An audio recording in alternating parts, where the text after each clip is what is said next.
अवधूत चिंतन श्री गुरुदेव दत्त श्री स्वामी समर्थ जय जय स्वामी समर्थ। सखी सोबती या माझ्या यूट्यूब चॅनलमध्ये तुमचं मनापासून स्वागत।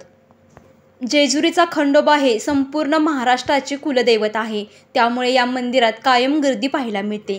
राज्यभरातून भाविक खंडोबाच्या दर्शनाला जेजुरीत येत असतात।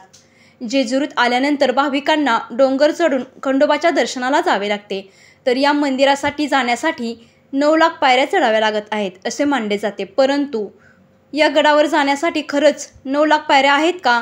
यामागील खरं कारण काय आहे ते आज आपण या व्हिडिओमध्ये जाणून घेणार आहोत। जेजुरी हे देवस्थान पुणे जिल्ह्यात वसलेले आहे। येथे खंडोबाचे मंदिर आहे। या मंदिराच्या दर्शनाला दररोज हजारो भाविक येत असतात। खास करून नवीन लग्न झालेले येथे दर्शनाला येत असतात।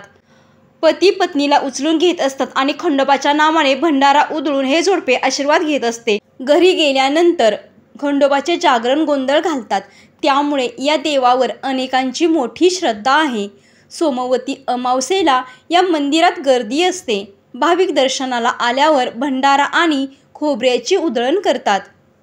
या गडावर जाण्यासाठी 9 लाख पायऱ्या आहेत अशी धारणा आहे, मात्र वास्तवात या गडावर जाण्यासाठी फक्त 385 पायऱ्या आहेत। या पायऱ्या बांधण्यासाठी 9 लाख दगड वापरण्यात आलेले आहेत, त्यामुळे याचा उल्लेख 9 लाख पायरी असा केला जातो। म्हणजेच मंदिरात जाण्यासाठी 9 लाख नव्हे तर 385 पायऱ्या चढाव्या लागतात। 385 पायऱ्या चढून वर गेल्यावर गडावर मंदिर आहे। या मंदिरात म्हाळसा, मणिमाला आणि खंडोबा अशी 3 मूर्ती आहेत।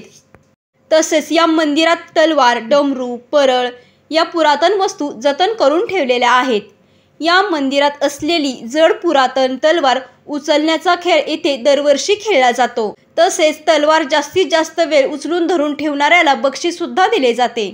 खंडोबाची यात्रा व जत्रा चैत्र, पौष व माघ या 3 महिन्यात शुद्ध द्वादशी ते वद्य प्रतिपदा या 5 दिवस केली जाते।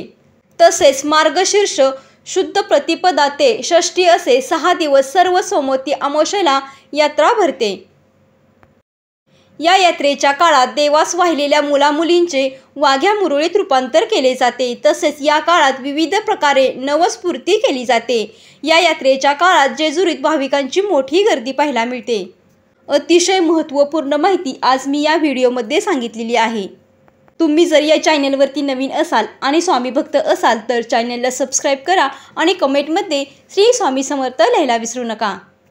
स्वामींच्या कृपेने तुमच्या सर्व इच्छा आणि मनोकामना पूर्ण व्हावेत ही स्वामीचरणी प्रार्थना करते।